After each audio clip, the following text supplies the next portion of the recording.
विश्वेशलिंगसंभूतं विश्वविद्याविबोधकं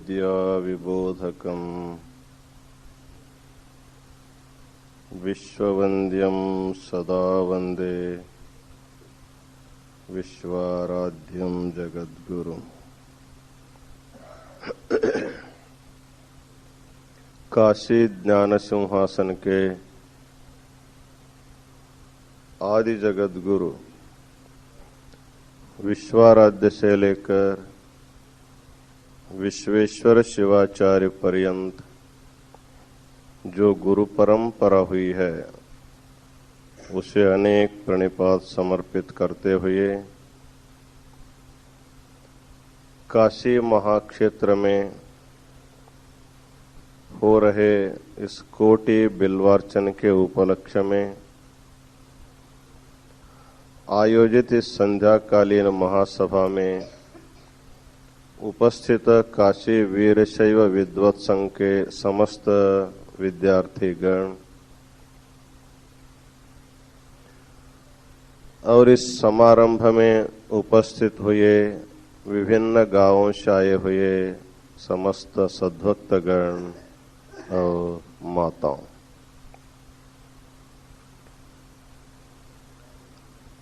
हमारे देश में बहुत से शहर हैं। उन सभी शहरों में अत्यंत प्राचीन शहर काशी को माना जाता है। इतना प्राचीन शहर दूसरा कोई नहीं है और इसको धार्मिक राजधानी मानी जाता है। यद्यपि प्रत्येक प्रांत के राजधानी अलग अलग है, प्रत्येक प्रांत में धार्मिक लोग निवास करते हैं। उन सभी धर्मावलंबियों के एक प्रमुख राजधानी वो काशी महाक्षेत्र है। इस पवित्र क्षेत्र में विश्वेश्वर जी का नित्य निवास है और पतित पावनी गंगा निरंतर बहती रहती है। ऐसे पावन क्षेत्र में जगत गुरु विश्वाराध्य जी का ज्ञान पीठ भी अनादि काल से यहाँ पर विद्यमान है। इस तरह काशी महाक्षेत्र भक्तों के लिए दो प्रकार का तीर्थ क्षेत्र है, एक शिव क्षेत्र, दूसरा गुरु क्षेत्र। अन्य स्थानों में केवल देवों का स्थान है और काशी भगवान का भी स्थान है और गुरु का भी स्थान है और एक ही क्षेत्र में गुरु और देव का दर्शन होने वाले क्षेत्र बहुत कम है। उनमें काशी को प्रधानता मिली है। इस पवित्र काशी क्षेत्र में इस जंगमबाड़ी महामठ में चातुर्मास के उपलक्ष्य में कोटि बिल्वार्चन का कार्यक्रम बहुत ही भक्ति भाव वातावरण में चल रहा है। इसमें भाग लेने के लिए सुदूर प्रांतों से, शहरों से, गांवों से लोग अत्यंत श्रद्धा से आ रहे हैं और पूजा में शामिल भी होते जा रहे हैं। आज के इस सभा में और पूजा में भाग लेने के लिए पूना से, सोलापुर से भी अधिक लोग इसमें आए हुए हैं। तो प्रतिदिन संध्याकालीन ज्ञान सत्र में हम लोग श्री सिद्धांत शिखामणि में बताए गए एकोत्तर शत स्थलों के बारे में विचार करते जा रहे हैं। कल हम लोग रुद्राक्ष धारण स्थल के बारे में विचार किया था। आज उसका अगला स्थल है पंचाक्षर जप स्थल, जो कि इस कोटि बिल्वार्चन का महत्वपूर्ण स्थल है। जिस मंत्रोच्चारण पूर्वक हम लोग करोड़ बिल्व भगवान को अर्पण करते हैं, वह मंत्र कौन सा है, उसका स्वरूप क्या है, उसको कैसे जप किया जा सकता है, उसका जप कैसा करना चाहिए, इसके बारे में जानकारी देने वाला जो स्थल है उसी को पंचाक्षर जप स्थल कहते हैं। तो आज का विषय जो है बहुत ही महत्वपूर्ण है और उसको अच्छी तरह से हम लोगों को समझना चाहिए। श्री सिद्धांत शिखामणि में जगतगुरु रेणुकाचार्य जी अगस्त्य को निमित्त बना करके इसका उपदेश देते जा रहे हैं। कहते हैं, धृतश्री भूति रुद्राक्षः प्रयतो लिंगधारकः जपेत पंचाक्षरी विद्याम शिव तत्व प्रबोधिनी। धृतश्री भूति रुद्राक्षः प्रयतो लिंगधारकः। तो वीर शैवों का लक्षण बताते हैं। वीर वृत्ति वाले जो शिवभक्त होते हैं वो कैसे होते, उनका बाह्य लक्षण क्या है, उनका चिन्ह क्या है, उसको बताते हैं। धृतश्री भूति रुद्राक्षः, जो अपने कपाल पर त्रिपुंड धारण किया हुआ है, गले में रुद्राक्ष की माला धारण किया हुआ है और इष्टलिंग को भी धारण किया हुआ है। धृतश्री भूति रुद्राक्षः प्रयतः लिंगधारकः जपेत पंचाक्षरी विद्याम शिव तत्व प्रबोधिनी। इस तरह लिंग रुद्राक्ष भस्म धारण किया हुआ जो वीर शैव साधक है, जो श्रेष्ठ शिव भक्त है, वह पंचाक्षरी विद्याम जपेत, पंचाक्षरी महामंत्र का उनको जप करना चाहिए। तो उस जप का फल क्या बताते हैं? शिव तत्व प्रबोधिनी। जिस भगवान शिव के ही अंशभूत हो करके हम लोग संसार में आए हुए हैं, अर्थात हमारा मूल स्थान क्या है, इसको समझाने वाला यह मंत्र है। जब बच्चा का जन्म हो जाता है तो उनके माता पिता उनके जन्म के जैसे कारणीभूत माने जाते हैं। तो शिशु जब माता पिता के संरक्षण में रहता है तो उसको सर्वांगीण अभिवृद्धि हो सकती है। यदि बच्चा अनाथ हो जाता है, माता से पिता से उनका संबंध टूट जाता है, उस बच्चे का समुचित विकास नहीं होता। उसी तरह संसार में रहने वाले जितने भी प्राणी हैं, वो सभी प्राणी भगवान के ही संतान हैं। हम लोग प्रार्थना करते हैं, त्वमेव माता च पिता त्वमेव, त्वमेव बंधुश्च सखा त्वमेव, त्वमेव विद्या द्रविणम त्वमेव, त्वमेव सर्वम मम देव देव। जब आप भगवान के सामने खड़े होकर के प्रार्थना करते हैं, तुम ही माता हो, तुम ही पिता हो, तुम ही बंधु हो और मेरा सब कुछ तुम ही हो, ऐसा हम लोग प्रार्थना करते। वस्तुतः हमारा सब कुछ भगवान ही है। तदंशो जीव नाम कहा, तो कहा जाता है कि प्रत्येक जीवात्मा के रहने वाला जो आत्मा है, शरीर में रहने वाले जो आत्मा है, वह आत्मा परमात्मा का एक छोटा सा अंश उसको माना जाता है। तो परमात्मा से ये जीवात्मा अलग हो करके कितने साल हो गए इसका कोई पता नहीं है। कितने युग बीत गए इसको भी बताना बहुत मुश्किल है। फिर भी जीवात्मा वस्तुतः भगवान के साथ उसका संबंध जुड़ा हुआ नहीं। हमको लगता है हम रोज पूजा करते हैं, भगवान का भजन करते हैं, ध्यान करते हैं, तीर्थाटन करते हैं, तो हम लोग भगवान से जुड़े हुए हैं ऐसा लगता है। लेकिन ज्यादा से ज्यादा संबंध हमारा संसार से जुड़ा हुआ है और थोड़े समय के लिए हम लोग भगवान से जुड़े हुए हैं। भगवान का संबंध इतना कच्चा संबंध है, कब टूटता है वो बता नहीं सकते। यदि किसी को संसार में अधिक से अधिक जब दुख आ जाए, कष्ट परिस्थिति आ जाए, तो कहते हैं कितना भगवान की पूजा करने से क्या फल है, छोड़ दो भगवान को। ऐसे बहुत से लोग पूजा छोड़ देने वाले हैं, नामस्मरण छोड़ने वाले हैं। तो आपका किया हुआ कर्म का फल जब आपको भोगना है तो उसमें भगवान क्या करेंगे? आपको जो कष्ट आ रहे हैं तो आपके द्वारा किया हुआ कर्म है, उसको आपको भोगना पड़ता है। तो उस कर्म को कम करने के लिए आपको भगवान का भजन करना है। फिर भी आपका ध्यान भजन पूजा उतना प्रबल नहीं है, इसलिए आपका कर्म कमी नहीं होता है।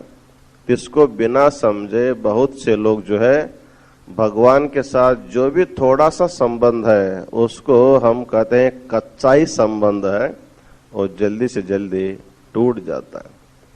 तो वस्तुतः मनुष्य को संसार के साथ कच्चा संबंध रखना चाहिए और भगवान के साथ पक्का संबंध रखना चाहिए, क्योंकि संसार में हम हमेशा हमेशा नहीं रह सकते। जब भी हमारा जन्म होता है हमारा स्थान बदलता ही रहता है। एक ही घर में एक ही माता से हमारा जन्म नहीं होता है, कई जन्मों में हमें कई माताओं को कई घरों को हम लोग बदलते आते हैं। लेकिन सांसारिक माता पिता बदल सकते हैं, लेकिन आध्यात्मिक माता पिता भगवान जो है वो तो कभी नहीं बदलता है। तो उस भगवान के साथ संबंध जोड़ने के लिए ही मंत्र जप जो है बहुत ही श्रेष्ठ साधन माना जाता है। जैसे इस सभा में बैठे हुए सैकड़ों लोगों में प्रत्येक नाम अलग अलग है। व्यवहार में अनुकूलता होने के लिए हम लोग अलग अलग नाम रखते हैं। किसी को जब हमको पुकारना होता है, बुलाना होता है, उनको नाम लेकर के जब हम पुकारते हैं, जैसे हम नामोच्चारण करते वैसे जब उसको सुनाई देता है वो हमारे तरफ आकृष्ट होता है, हमारे तरफ देखता है और कहता हाँ मैं यहाँ बैठा हूँ, आपको क्या चाहिए। अर्थात व्यक्ति को उनके नामोच्चारण पूर्वक हम आवाहन करने से व्यक्ति जैसे हमारे तरफ सम्मुख होता है, उसी प्रकार भगवान को हमारे तरफ सम्मुख करने के लिए हमको मंत्र जप जो है वो एक अमोघ और सरल साधन माना जाता है। अनेक युगों में, कृत युग में, त्रेता युग में, द्वापर युग में बहुत बड़े बड़े यज्ञ याग वगैरह करते थे लोग, लेकिन ऐसा बड़ा बड़ा यज्ञ याग करना इस समय संभव नहीं है। कलौ नाम संकीर्तन। कलियुग में लोगों को आयास अल्प होना चाहिए, फल महान मिलना चाहिए। अल्प आयास और महाफलदायी जो होगा उसके तरफ लोग आकृष्ट होते हैं। इसलिए भगवान ने कलियुग में सब कुछ खराब है, लेकिन एक सुलभ साधन भगवान ने किया है कि आप अपने सारे दोषों से मुक्त होने के लिए केवल अपने इष्ट देव का मंत्र जप आप करेंगे, तब आपको जो है सारे पापों से मुक्ति मिल सकती है। इस तरह सभी दोषों से दूर करने वाला जो परम मंत्र है, उसी मंत्र के बारे में बताने वाला जो स्थल है उसको पंचाक्षरी जप स्थल कहा जाता है। तो मंत्र शब्द का अर्थ क्या होता है, इसको यदि हम सोचेंगे, मननात् त्रायत इति मंत्रः। वस्तुतः हमारी रक्षा करने वाला कौन है? बहुत से लोग अपनी रक्षा करने के लिए बॉडीगार्ड रखते हैं, अपनी रक्षा करने के लिए दूसरे के ऊपर सोचते, अपनी रक्षा के लिए एक दूसरे व्यक्ति को नौकर के रूप में रखते हैं। लेकिन हमारी रक्षा करने वाला भी कभी कभी हमारा भक्षण भी कर सकता है। यदि उनके मन में स्वार्थ आ जाए, उनके मन में हमारे प्रति द्वेष भावना जग जाए क्योंकि मनुष्य हमेशा स्वार्थी होता है और अपने स्वार्थ के लिए जब भी कुछ धक्का लग जाए तो मित्र तुरंत शत्रु बन जाता है। किस समय क्या करता है इसको कहना मुश्किल है। इसलिए किसी व्यक्ति के ऊपर भरोसा नहीं करना। तो सबका रक्षण करने वाला केवल मंत्र है, इसलिए उसको कहते हैं मननात त्रायत इति मंत्र। जिसके जप करने से उससे उत्पन्न जो पुण्य की जो प्रभा होती है, वो पुण्य प्रभा से ही व्यक्ति रक्षित होता है, सुरक्षित होता है। वो कहीं भी जाएगा उसके बाद शस्त्र की आवश्यकता नहीं है, सेना की आवश्यकता नहीं है, अंग रक्षकों की आवश्यकता नहीं है, केवल मंत्र उसका रक्षा कर सकता है। इसलिए मंत्र को कवच नाम से संबोधित किया गया। जैसे शिव कवच है, देवी का कवच है। कवच का अर्थ क्या होता है? जैसे युद्ध भूमि में युद्ध करने वाला योद्धा पहले जमाने में वो कवच धारण करते थे, क्योंकि आमने सामने तलवार से युद्ध करते थे, तो तलवार का वार अपने अंगों पर नहीं पड़ना चाहिए, कोमल अंगों पर नहीं पड़ना चाहिए। इस तरह पूरे छाती को और सिर को जो है लोहे का कवच डाल करके वो युद्ध करते थे। जैसे कवच शस्त्रों के प्रहार से हमारी रक्षा कर सकता है, उसी प्रकार उससे भी अभेद्य कवच जो है उसको मंत्र माना जाता है। आप लोग बहुत बार दूरदर्शन भी देखते हैं, रामायण आप लोग देखे ही हैं दूरदर्शन पर।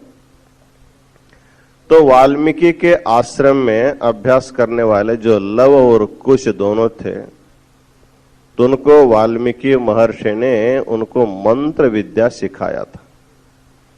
यदि कोई बलाढ्य व्यक्ति,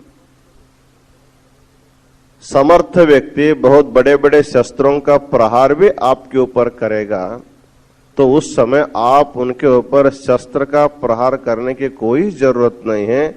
केवल आप आंख बंद करके मेरे द्वारा उपदिष्ट मंत्र का यदि आप जप करेंगे तो मंत्र की शक्ति के द्वारा कोई शस्त्र आपके अंग तक प्रवेश नहीं कर सकता है। तो साक्षात राम लक्ष्मण भी उसको मारने गए जाते हैं तो भी उनको नहीं मार सकते हैं। ये हम लोगों को देखने को मिलता है। अर्थात मंत्रों में इतनी शक्ति है, तो शक्ति का अनुभव करने के लिए हमको निष्ठा से, प्रेम से, सावधानी से मंत्र का जप करना पड़ता है।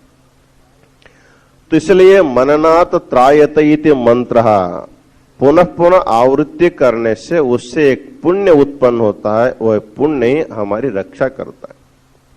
हम लोग इस समय विद्युत दीप के प्रकाश में बैठे हैं, हमको प्रकाश भी मिल रहा है, पंखे का हवा भी हमको मिल रहा है, लेकिन ये सभी जो यंत्र जो घूम रहे हैं वो किसी एक अव्यक्त शक्ति के कारण ये लोग घूम रहे हैं, उसको हम विद्युत शक्ति हम लोग कहते हैं।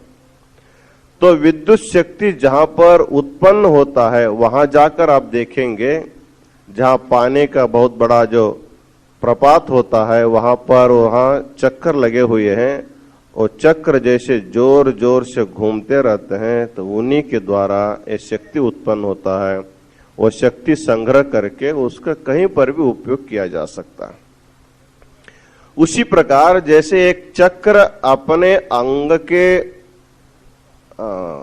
भौतिक जो घूमता है, उसको घूमते घूमते जैसे उसमें शक्ति का संग्रह होता है, उसी प्रकार भगवान के नाम को पुनः पुनः आवृत्ति करने से, पुनः पुनः आवृत्ति करने से हमारे अंतःकरण में एक पुण्य का संचय होता है। वह पुण्य ही हमारी रक्षा करता है। इसलिए कहते हैं रक्षन्ति पुण्यानि पुराकृतानि। हमारे पुण्य ही हमारी रक्षा कर सकता है और दूसरा कोई व्यक्ति हमारी रक्षा नहीं कर सकता है। हमारे ऐसा पुण्य होगा और पुण्य के वजह से कोई उस समय संकट के समय आकर के हमारी रक्षा कर सकता है। यदि हमारे पुण्य नहीं रहेगा हमको रक्षण करने वाला ही हमको समाप्त कर सकता है। इसलिए मंत्र के ऊपर प्रत्येक व्यक्ति को भरोसा रखना चाहिए और श्रद्धा रखना चाहिए। तो मंत्र, ये जो पंचाक्षर महामंत्र है, तो उसके बारे में कहते हैं नमः शब्दम वदेत पूर्वम शिवायेति ततः परम। तो पंचाक्षर मंत्र का स्वरूप क्या है? इसमें 5 अक्षर है, वो अक्षरों का संबंध कैसा है, पहला कौन सा अक्षर है, बाद में कौन सा अक्षर है, इसको जानना चाहिए। तो कहते हैं नमः शब्दम वदेत पूर्वम। पहला नमः, ये 2 अक्षर है, शिवायेति ततः परम, शिवाय ये बाद में है, तो दोनों जोड़ेंगे तो नमः शिवाय नमः शिवाय नमः शिवाय, इसी को पंचाक्षर कहा जाता है। जब इस पंचाक्षर के साथ ओंकार का संबंध हो जाता है, ओंकार पूर्वः मंत्रोयम षडक्षर इति कीर्त्यते, जब उसके साथ सभी मंत्रों का मूल स्थान ओंकार है, ओंकार सभी मंत्रों का मूल है। जैसे मनुष्य के शरीर में उनका मस्तक जो है मुख्य माना जाता है, मस्तक काट देने के बाद वो कोई मनुष्य नहीं रह सकता है, तो उसी प्रकार प्रत्येक मंत्र का जो मुख है उसको प्रणव कहा जाता है, उसी को ओंकार कहा जाता है। तो कोई भी मंत्र होगा उसको उच्चारण करने से पहले ओंकार के साथ ही उसका उच्चारण किया जाता है। तो ओंकार संयुक्त हो जाने के बाद इसको षडक्षर भी कहते हैं। फिर भी इसका प्रसिद्ध नाम पंचाक्षर ही इसका प्रसिद्ध नाम है। तो गुरु जब लोग दीक्षा देते हैं, मंत्र दीक्षा देते हैं, उस समय अपने दाहिने कान में बहुत ही गोपनीयता से इसका उपदेश करते हैं। किसी को मंत्र को नहीं बताना, एक मंत्र शास्त्र का रहस्य। तो गुरु के द्वारा उपदिष्ट मंत्र को जोर जोर से बोलने से और किसी के सामने हमको गुरु महाराज इस मंत्र का उपदेश दिए हैं ऐसा कहने से वो मंत्र का सत्व जो होता है वो क्षीण हो जाता है। इसलिए मंत्र को किसी को नहीं बताना चाहिए और जप करते समय उसको मन में ही जप करना चाहिए। श्री सिद्धांत शिखामणि में मंत्र जप के लिए 3 विधान बताए गए हैं। एक है वाचक जप, दूसरा है उपांशु जप और तीसरा है मानसिक जप। वाचक जप का अर्थ होता है जब हम मंत्रोच्चारण करते हैं तो उच्चारण दूसरे व्यक्ति को जो सुनाई देता है उसका नाम वाचक जप है, और दूसरा जप है उसको उपांशु जप कहते हैं। हमारे द्वारा उच्चरित मंत्र का श्रवण केवल हम ही कर सकते हैं, दूसरे व्यक्ति को सुनाई नहीं देता है, उसको उपांशु जप कहा जाता है। और जब हम लोग हमको भी नहीं सुनाई न पड़े, केवल मन ही मन में उसका जब हम लोग जप करते हैं उसका नाम मानसिक जप है। वाचिक जप के लिए फल कम है, उपांशु जप के लिए उससे थोड़ा सा अधिक फल है, और मानसिक जप के लिए सबसे अधिक फल मिलता है। जिससे अत्यधिक फल मिलता है उसी को सबको आश्रय लेना चाहिए।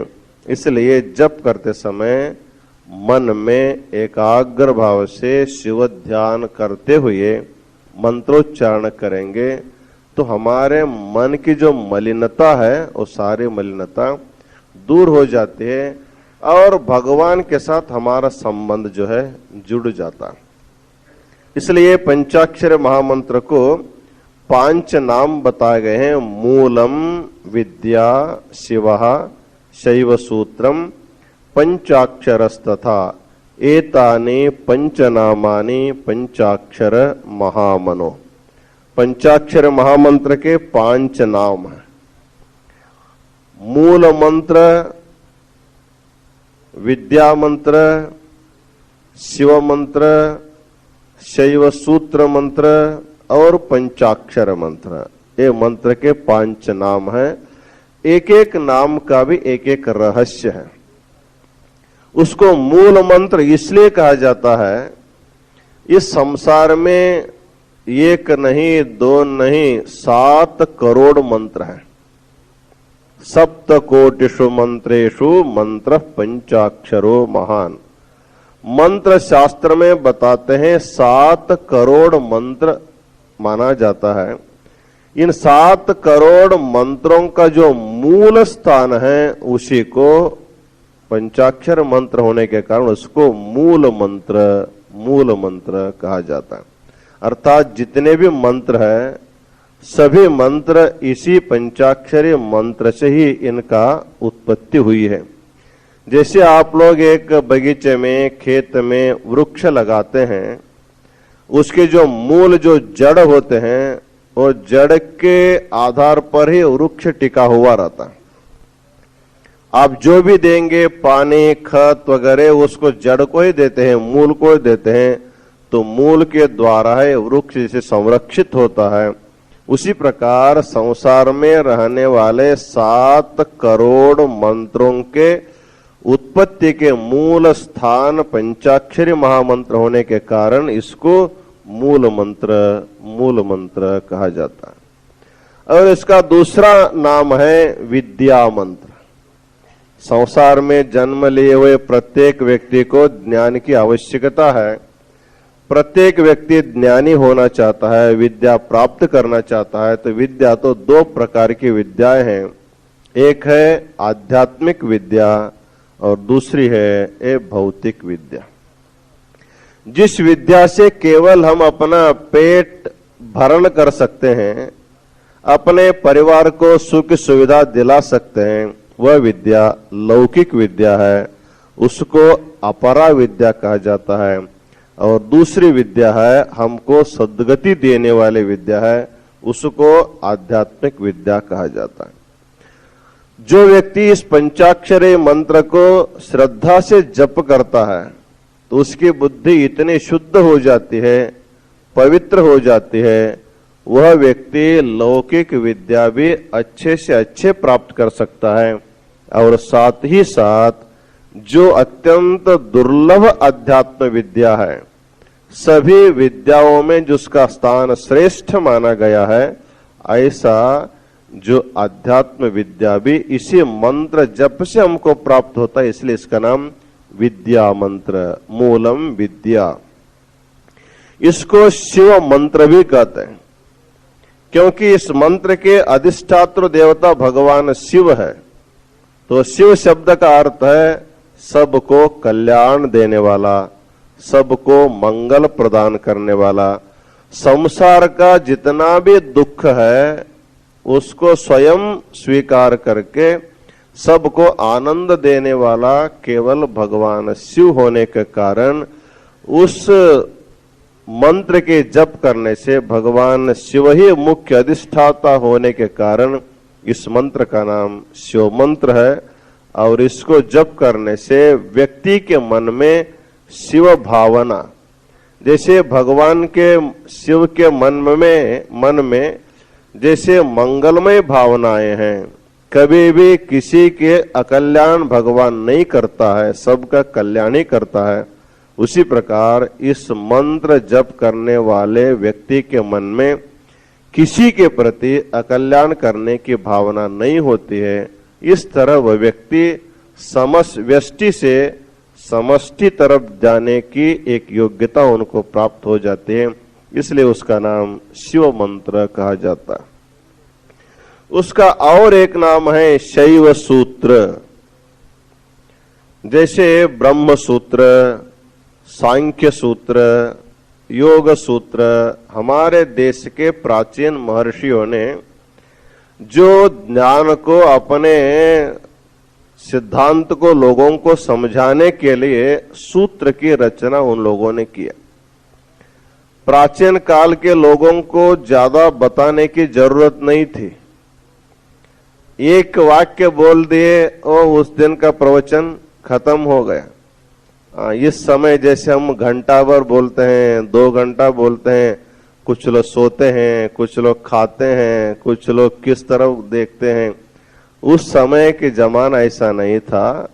तो सभी गुरु शिष्य एकत्र आए, एक शब्द बोल दिया, उस दिन का प्रवचन समाप्त। उसको चिंतन करने में, मनन करने में उनको 24 घंटा लग जाता था। जैसे अथा तो ब्रह्म जिज्ञासा जन्माद्यस्य यतः इत्यादि जो ब्रह्म तादे जाते हैं, बहुत ही सूक्ष्म अल्पाक्षरों में महद अर्थ युक्त जो वाक्य होते उसको सूत्र कहा जाता था। तो सूत्र रूप से उपदेश करते थे। उसी प्रकार ये पंचाक्षर महामंत्र जो है उसको शैव सूत्र कहते हैं।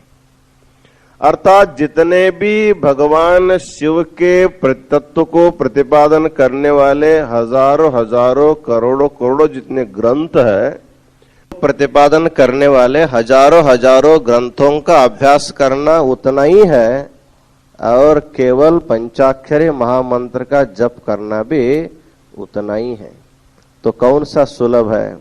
शिव पुराण पढ़ो, लिंग पुराण का अभ्यास करो, वहां जाओ यहाँ जाओ, इतना सब करने के अपेक्षा यदि केवल एक ही मंत्र का जप करते रहेंगे तो अत्यंत सुलभ है।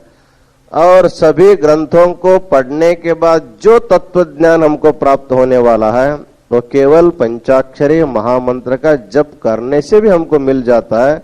इसलिए इसको शैव सूत्र अर्थात शिव और जीव इन दोनों को जोड़ने का एक सूत्र है। कभी कभी आप लोग किसी मंदिर में पूजा में बैठते हैं तो गर्भगृह में यदि आपको नहीं छोड़ा जाता है तो भगवान के मूर्ति को या उसके धारा पात्र को एक धागा बांध करके आपके हाथ में बाहर देते हैं। ये सूत्र आप हाथ में लेकर के बैठिए। आप सीधा सीधा भगवान को स्पर्श नहीं कर सकते, लेकिन सूत्र के द्वारा आपका संबंध भगवान के साथ हो ही जाता है।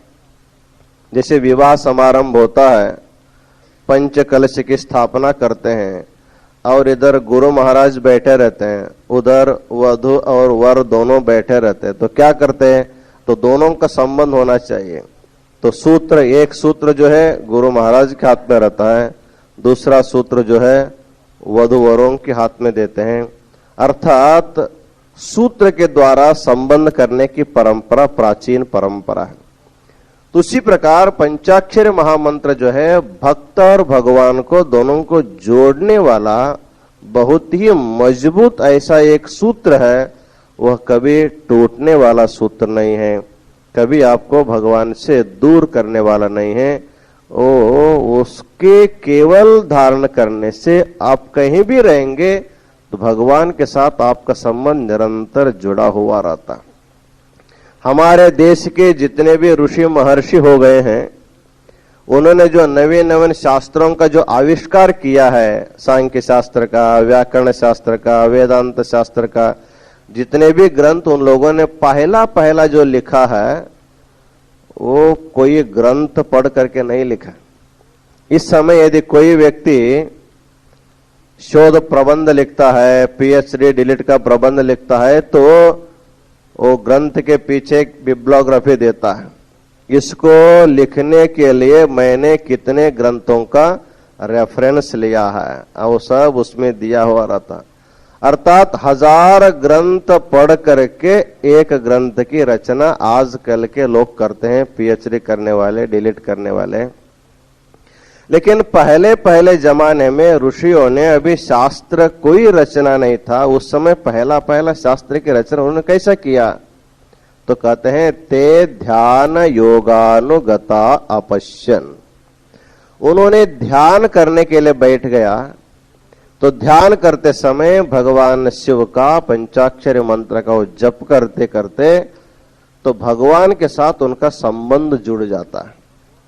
जैसे हम लोग यहाँ विद्युत दीप के प्रकाश में बैठे हैं, तो इसका जो पावर हाउस बहुत दूर है, हम लोग इतना दूर बैठे हैं, लेकिन पावर हाउस से यहाँ पावर आने के लिए जैसे वायर का कनेक्शन है, उसी प्रकार भगवान कितना भी दूर होगा, लेकिन हम कहीं पर भी बैठ करके उनके साथ संबंध जोड़ सकते हैं। इस तरह जीवात्मा का और परमात्मा का संबंध जोड़ने वाला जो सूत्र है उसी को शैव सूत्र कहते हैं। वही पंचाक्षर महामंत्र है। भगवान का भजन करते हैं, भगवान का ध्यान करते हैं, भगवान का स्तोत्र करते हैं, तो भगवान के साथ जोड़ने का एक जो है संबंध है। तो इस प्रकार भगवान के साथ जोड़ने के लिए, संबंध को जोड़ने के लिए किसी न किसी मंत्र का हम लोगों को आश्रय लेना पड़ता है। तो संबंध जोड़ने के लिए पंचाक्षरी महामंत्र सबसे श्रेष्ठ माना जाता है, इसलिए उसका नाम शैव सूत्र है। और उसका अंतिम नाम है पंचाक्षरस्तथा। इसको पंचाक्षर इसलिए कहते हैं, इसमें न म शि वाय ये 5 अक्षर है, इसलिए ये 5 अक्षर होने के कारण इसका नाम पंचाक्षर कहा जाता है। तो इस तरह पंचाक्षर महामंत्र के लिए 5 नाम है। मूलम, विद्या, शिवः, शैव सूत्रम, पंचाक्षरस्तथा। एतानि पंचाक्षर महामनो। पंचाक्षर महामंत्र के ये 5 नाम है। तो कोई नाम क्यों न होगा, लेकिन मंत्र एक ही है। उसी को पंचाक्षर कहते हैं, उसी को शैव सूत्र कहते हैं, उसी को विद्या मंत्र कहते हैं, उसी को मूल मंत्र कहते हैं। तो आपको इस मंत्र को जप करने से पहले गुरु के द्वारा दीक्षा लेना परम आवश्यक माना जाता है। बिना गुरु दीक्षा लिए मंत्र जप जो है उतना फलदायी नहीं होता है। तो हमको गुरु मुख से मंत्र लेकर के उसको जप करना चाहिए। तो जप करते समय कितने बार जप करना, कैसे जप करना, तो कहते हैं जब गुरु आपको दीक्षा देते उस समय बताते हैं इस मंत्र को कितने बार जप करना चाहिए। वस्तुतः शास्त्रकारों ने कहा है कि जितने बार आप सांस लेते हैं उतने बार आपको भगवान का नाम लेना चाहिए। आपको उसका भी पता नहीं है कितने बार सांस लेते हैं।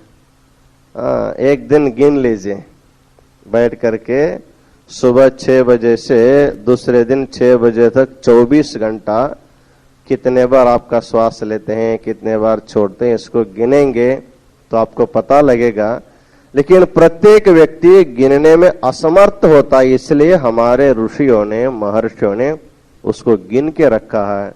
तो कहते हैं एक दिन में एक स्वस्थ आदमी 21,600 बार श्वास लेता है। अस्वस्थ होगा तो कुछ कम भी हो सकता है, कुछ ज्यादा भी हो सकता है, लेकिन स्वस्थ आदमी 21,600 बार श्वास आप लोग लेते हैं। हवा, तो हवा किसका है? किसका है? वो तो भगवान का है। पंच महाभूत है, भगवान के द्वारा उत्पन्न है। तस्माद्वा ये तस्माद आत्मनः आकाश संभूतः, आकाशाद् वायुः, वायोरग्निः, अग्नेरापः, अद्भ्यः पृथिवी, पृथिव्याद् ओषधयः, ओषधिभ्यो अन्नम, अन्नात् प्रजाः। तो उपनिषद में कहते हैं उसी भगवान शिव के द्वारा आकाश की उत्पत्ति होती है, वायु की उत्पत्ति होती है। तो वायु किसका है? भगवान शिव का है। तो उनके वायु का इस्तेमाल, उपयोग हम एक दिन में 21,600 बार लेते हैं। उनका नाम कितने बार लेते हैं? नाम लेना बहुत मुश्किल है। सांस, तब तो सांस कम करो।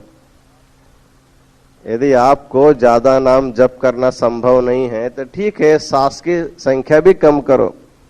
जितने बार सांस लेते हैं उतने बार ही आप भगवान का नाम लो, या जितने बार भगवान का नाम जप करते उतने बार ही सांस लेना है। लेकिन हम कहते हैं सांस तो अधिक चाहिए और नाम जप कम चाहिए। तो इसीलिए जीवात्मा जो है परमात्मा के ऋण से मुक्त नहीं होता। कितना भी करेगा तो देव ऋण से जीवात्मा मुक्त नहीं होता। तो जन्म लिए हुए प्रत्येक व्यक्ति के कंधे पर जो है 3 प्रकार के ऋण होते हैं। ऋणानि त्रीण्यपाकृत्य मनो मोक्षे निवेशयेत। जब तक जीवात्मा 3 ऋणों से मुक्त नहीं होता तब तक उनको मुक्ति नहीं मिलती संसार से।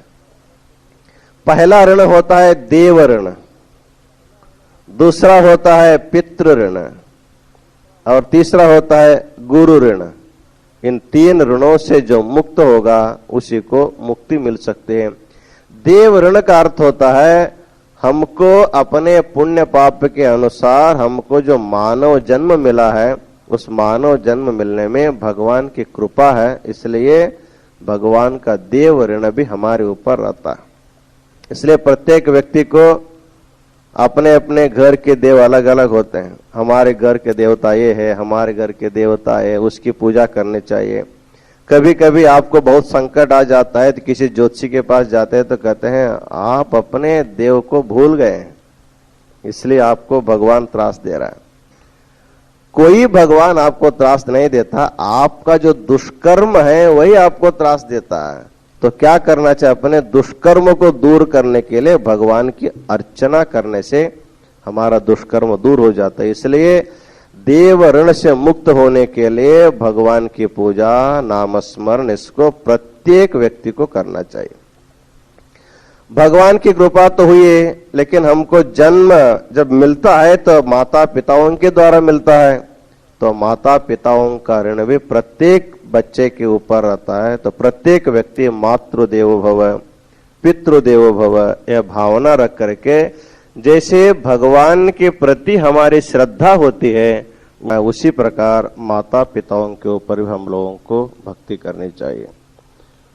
इस तरह माता पिता की सेवा करके प्रत्येक व्यक्ति पितृ ऋण से मुक्त हो सकता है।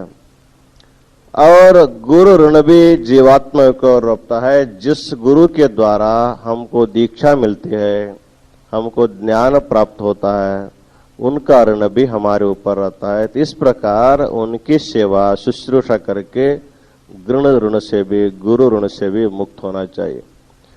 इस तरह 3 ऋणों से जो मुक्त होगा उसी को मुक्ति मिल सकती है। अतः प्रत्येक व्यक्ति को अपने जीवन के लिए प्रबोधन करने वाले गुरु और संरक्षण करने वाले माता पिता और अपने ऊपर कृपा करने वाले भगवान के ऋणों से मुक्त होने के लिए समुचित उपाय करते हुए जीवात्मा को उसे मुक्ति प्राप्त करनी चाहिए। इस तरह जब आप जीवात्मा गुरु के द्वारा दीक्षा लेकर के मंत्र जप करता है तो मंत्र जप कितने बार करना चाहिए, एक समस्या हमारे सामने खड़ी हो जाती है। जब आप लोग दीक्षा लेते हैं तुरंत गुरु से पूछते हैं तो गुरु महाराज इस मंत्र को दिन में कितने बार जपना चाहिए? तो पहले के गुरु कहते थे एक दिन में 21,600 बार जप करो, क्योंकि उतने बार सांस लेते हो। लेकिन आजकल के गुरु लोग सोचेंगे इतने कहेंगे तो शिष्य हमारे पास ही नहीं आएगा। हाँ, गुरु महाराज हमको दीक्षा हम आपसे नहीं लेंगे। जो कम संख्या बताता है जप के लिए उनके पास जाएंगे। ऐसे भी सुविधा ढूंढने वाले शिष्यों की संख्या बढ़ जाती है। तो आप लोगों को सोचना चाहिए कि अधिक से अधिक आप भगवान के नाम जप करने से आपकी आत्मा शुद्ध हो जाती है, आपकी आत्मा पवित्र हो जाती है। और जिस समय आप शरीर छोड़ के जाते हैं तो आपके साथ कोई धन दौलत परिवार कोई नहीं आता है, केवल आपका मन आएगा, आपकी बुद्धि आएगी, आपकी आत्मा आ सकती है, दूसरा कोई आपके साथ नहीं आता है। जो आपके साथ आने वाला है उसके तरफ आपको थोड़ा सा विचार करना चाहिए, लेकिन मनुष्य उसके तरफ बिल्कुल विचार नहीं करता है। जिसको हम सब को छोड़ के जाते हैं उसी के चक्कर में हम लोग अपने पूरे जीवन को बिताते हैं। इस तरह जितना अधिक हो सके, यदि आपको एक जगह बैठ करके जप करना संभव नहीं होता है तो कहते हैं गच्छन तिष्ठन निमिषन उन्मिषन। आप कहीं रास्ते में जा रहे हैं, इधर उधर अनावश्यक बातें करते हैं, गाली गलौज करते जाने की अपेक्षा मन में भगवान का नाम जप करते जाओ। जब दुकान में जाते हैं जितना खाना बात करना, बाद में जब निकलेंगे फिर नाम का जप करते हुए चलो। घर में कुछ आप काम कर रहे हैं तो परस्पर बोलते काम करने की अपेक्षा तुम भी जप करो, उनको भी जप करने दो। लेकिन मनुष्य को जप करने में आलस्य आता है, बात करने में उत्साह आता है। जब भी किसी व्यक्ति को एक रुद्राक्ष माला दे करके बैठाए, 1000 जप करो, कितने बार जम्भाई लेता है, कितने बार इधर करता है उधर करता है। क्योंकि मन जहां पर नहीं लगता है वहां पर मनुष्य को आलस्यता आ जाते हैं। जहां पर मन लग जाए, मन रम जाए, वहां उसको किसी प्रकार की आलस्यता नहीं आती है। इसलिए हमारा मन संसार में अधिक रमता है, भगवान में कम रहता है। इसलिए हमारा संबंध भगवान के साथ कच्चा संबंध हुआ, वो पक्का नहीं होता है। तो प्रत्येक व्यक्ति को सोचना है, तत्रापि जो काशी में आप लोग आए हैं, कोटि बिल्वार्चन करने के लिए जब आप लोग आए हैं, बाकी लोगों को छोड़ दीजिए, लेकिन आप भी अपना संबंध जो है मजबूत बना के जाइए। काशी छोड़ने से पहले 1 दिन 2 दिन 3 दिन जितना भी रहेंगे, अपने संबंध को मजबूत बना के जाएंगे। तो एक बार संबंध मजबूत हुआ, आप कहीं जाएंगे तो संबंध जो है कभी टूटता नहीं। तो भगवान का नाम जप करने से पहले गुरु के द्वारा दीक्षा लेने के लिए हम बात कर रहे थे। तो बहुत से लोग दीक्षा के भयभीत होते हैं और दीक्षा के भाग जाते हैं।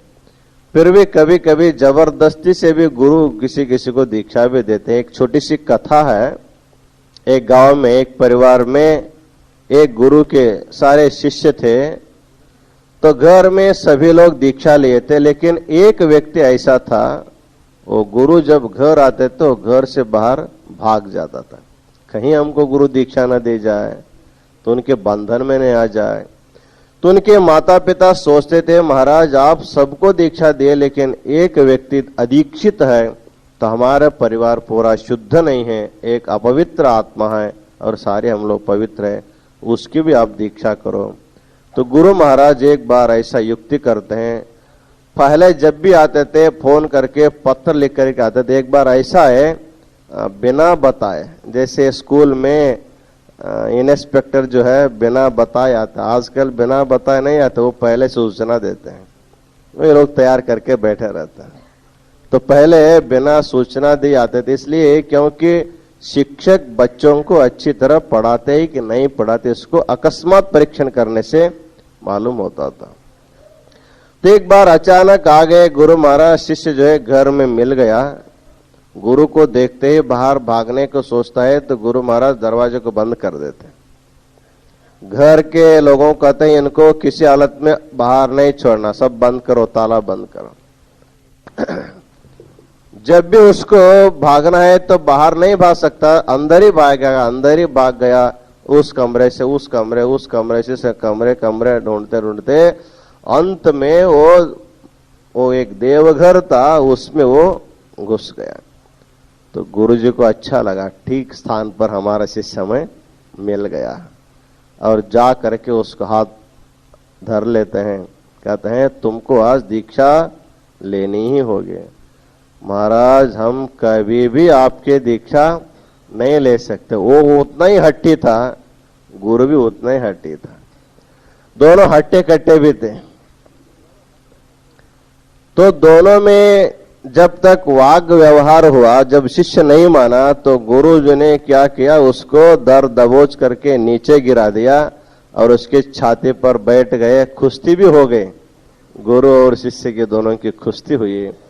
शिष्य नीचे गिरा है, गुरु ऊपर बैठा। कहते हैं हाँ देखो दीक्षा लेना होगा। हम नहीं ले रहे। तो उसके गले पर हाथ पकड़ करके गुरु महाराज, देखो तुम दीक्षा नहीं लोगे तो गला दबा दूंगा, मर जाओगे। वो कहता मर जाऊंगा लेकिन दीक्षा नहीं लूंगा। तो गुरु को लगा तो इनको हठ से कुछ काम नहीं होगा, कुछ युक्ति से काम लेना चाहिए। तो गुरु महाराज युक्ति सोचा, तो कहने लगे कि देखो तुम एक बार अपने मुंह से पंचाक्षर मंत्र का जप करो, एक बार उच्चारण करो, ओम नमः शिवाय, एक बार बोलो, एक बार बोलो। वो कहता नहीं बोलूंगा। गुरु महाराज कहते एक बार बोलो, वो कहता नहीं बोलूंगा। तो गुरुजी ने पूछा नहीं बोलूंगा, नहीं बोलूंगा, क्या नहीं बोलोगे तुम? तो उस समय वो भूल गया, हम ओम नमः शिवाय नहीं बोलेंगे, ऐसे बोल दे। नहीं बोलेंगे कहते हुए बोल दिया। गुरु महाराज कहा ठीक है, अब तुम्हारी दीक्षा हो गई, हमारे मुख से तुमने श्रवण किया और तुम्हारे मुख से उसको उच्चारण हो गया।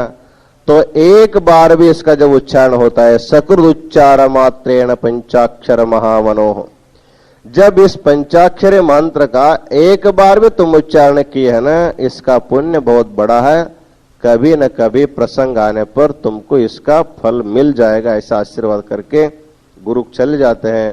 तो उसको दीक्षा लेते समय 70 वर्ष हो गया था। हाँ, तब तक वो दीक्षा ही नहीं लिया था, इतने बुढ़ापा होने पर भी। कुछ दिनों के बाद जब वो मर जाता है, उसका जो आत्मा, उसकी जो आत्मा है, उसको यमदूत यमलोक में ले जाते हैं। तो उस समय वहां पर हम लोगों का सब हिसाब किताब लिखा रहता है। जैसे व्यापार लोग रोज जितना जमा हुआ, जितना खर्चा हुआ लिखते हैं, वो पैसा के हिसाब आप लोग लिखते हैं, अपने पुण्य पाप के हिसाब लिखते नहीं। लेकिन आपके पुण्य पापों को हिसाब लिखने के लिए भगवान 2 आदमी को कायम रखा आपके पास रहता है। एक का नाम चित्र है, दूसरा का नाम गुप्त है। जो प्रकट पुण्य पाप करते हैं उसको चित्र लिखता है, जो गुप्त रूप से पुण्य पाप होता है उसको गुप्त लिखता है। दोनों को उन्होंने बुलाया, इनका पुण्य क्या है, पाप क्या है देखो। उन्होंने कहा कि ये सब पाप ही पाप किया हुआ है, लेकिन इन्होंने अपने जीवन में एक बार जबरदस्ती से पंचाक्षर महामंत्र का जप के इसके छोड़ करके दूसरा कुछ भी नहीं किया। तो यम ने पूछा तब तो एक बार पंचाक्षर मंत्र उच्चारण करने से उनको क्या फल देना चाहिए? तो चित्रगुप्त कहने लगे हमको इसके बारे में कुछ पता नहीं, आप ही इसके बारे में सोचिए। जब चित्रगुप्तों को मालूम नहीं हुआ तो यम को स्वयं भी मालूम नहीं था। तो चलो हम ब्रह्मा के जाकर के पूछेंगे। तब इनको लेकर के ब्रह्मा के पास गए। ब्रह्मा से पूछने लगे एक बार पंचाक्षर मंत्रोच्चारण से क्या फल देना चाहिए? ब्रह्मा ने कहा हम भी इसके बारे में विचार नहीं किए, आप हमसे जो बड़ा देव है विष्णु भगवान, क्योंकि हमेशा भगवान शिव का नाम स्मरण करता रहता है, जाकर के आप उन्हीं से पूछिए। जब सारे लोग वैकुंठ में गए और भगवान विष्णु से पूछने लगे कि एक बार शिव नाम जप करने से क्या फल देना चाहिए? तो भगवान ने कहा कर्मण्येवाधिकारस्ते मां फलेषु कदाचन, मैं लोगों को उपदेश देता हूं तुम कर्म करते रहो, फल के बारे में विचार नहीं करना। मैं भी फल के बारे में विचार किया ही नहीं, केवल मैं जप करता रहा हूं, इसलिए मुझे मालूम है जो फल देने वाला भगवान शिव है उन्हीं को जाकर के आप लोग पूछो। तब ये जो भोलक का जो आदमी था वो इन लोगों से कहने लगा तुम लोग बुद्धू लोग हैं, हाँ? तुमको कौन नियुक्त किया है? चित्रगुप्त को भी मालूम नहीं, यम को भी मालूम नहीं, ब्रह्मा को मालूम नहीं और साक्षात विष्णु को भी मालूम नहीं। तो तुम लोग राजीनामा दे करके चले जाओ, किसी दूसरे की नियुक्ति की जाएगी। ये नाम जप करने से क्या फल देना चाहिए, इतनी छोटी सी बात आपको मालूम नहीं है, तुम संसार का राज्यभार कर रहे हो। तो उन्होंने कहा कि ठीक है हमको मालूम नहीं तो हमको मालूम नहीं कहना पड़ता है। अब अंतिम जो है भगवान शिव के पास जाएंगे, वो जो कहेगा उसको मानना पड़ेगा। वो कहा कि मैं नहीं आऊंगा, अभी तक घूम घूम करके मैं थक गया हूं, मेरे पैरों में दर्द हो रहे हैं, मैं वहां तक नहीं आ सकता। इन लोगों ने कहा कि देखो तुमको वहां पैदल नहीं ले जाएंगे, तुमको पालकी में बिठा करके ले जाएंगे और तुम पालकी में बैठो, हम लोग चारों ले जाएंगे। तो वो कहा कि चांस मिला है, इसको नहीं छोड़ना चाहिए। तो पालकी तैयार करते हैं तो उसमें उनको बैठा देते हैं। तो ब्रह्मा, विष्णु, यम, चित्रगुप्त सभी अपने कंधे पर पालकी लेकर के हर हर महादेव उच्चारण करते हुए कैलाश जाते हैं। तो कैलाशपति भगवान शिव ध्यान में मग्न थे। जैसे जोर जोर से हर हर महादेव का उच्चारण हुआ, भगवान शिव आंख खोल करके देखते हैं तो किसी को पालकी में बैठा करके ला रहे हैं। तो भगवान ने देखा पालकी ढोने वाले कौन है और पालकी में बैठने वाला कौन है। पालकी ढोने वाले तो सामान्य व्यक्ति नहीं है, सृष्टिकर्ता ब्रह्मा है, पालनकर्ता विष्णु है, सबके मृत्यु के अधिपति यमदेव है और सभी के पुण्य पाप लिखने वाला चित्रगुप्त है। ऐसे महान महान लोगों के कंधे पर आने वाला व्यक्ति कितना महान हो सकता है। तो भोले भगवान भी भूल गए और दौड़ते हुए आए और उसको पालकी से उतार करके अपने छाती से लगा लिए, उसके पीठ पर हाथ मलने लगे, उनके सिर पर हाथ फेरने लगे, उनको कृपाशीर्वाद करने लगे। ये चारों को आश्चर्य हुआ, हम क्यों आए हैं, भगवान क्या कर रहा है। तो चारों ने पूछा, भगवान इनको इतना प्रेम कर रहे हैं, इनके मन में इतना पुण्य भी नहीं है, ये केवल एक बार पंचाक्षरी महामंत्र का जप किया है, तो उसका फल क्या होता है, इसको हम लोग पूछने के लिए आए। तो शिवजी ने कहा, तो बताना क्या है। एक बार जप किया, आप लोगों के कंधे पर बैठ करके कैलाश तक का आया है। बिना पुण्य के यहाँ तक नहीं आ सकता है, इतना भी तुम लोगों को समझ में नहीं आता, तुम चले जाओ, उनको हो यहीं रहने दो। तो उनको शिव सायुज्य की प्राप्ति मिल गई। ऐसी कथाएं शास्त्र में बताए जाते हैं। तो कहते हैं, सिद्धांत शिखामणि में कहा जाता है, सकृदुच्चार मात्रेण पंचाक्षर महामनो।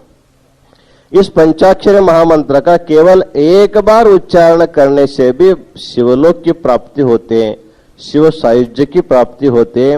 तो आप रोज हजार हजार बार भगवान का नामोच्चारण करते हुए भगवान के लिए जो प्रिय है, त्रिदल है, बिल्वदल है, उसको अर्पण करते हैं, तो आपको कितना पुण्य हो सकता है। इसको विचार करते आप अब लोग पंचाक्षरी महामंत्र में श्रद्धा रखते हुए इस बिल्वार्चन में आप लोग भाग ले रहे हैं, इसलिए आप अत्यंत भाग्यशाली है। और काशी क्षेत्र में इस व्रत में भाग लेकर के, इस सिद्धांत शिखामणि में आशीर्वचन में भाग ले हुए आप सभी लोगों को पुनः मंगल आशीर्वाद देते हुए हम अपना आशीर्वचन पूर्ण करते हैं। ओम शांति शांति शांति।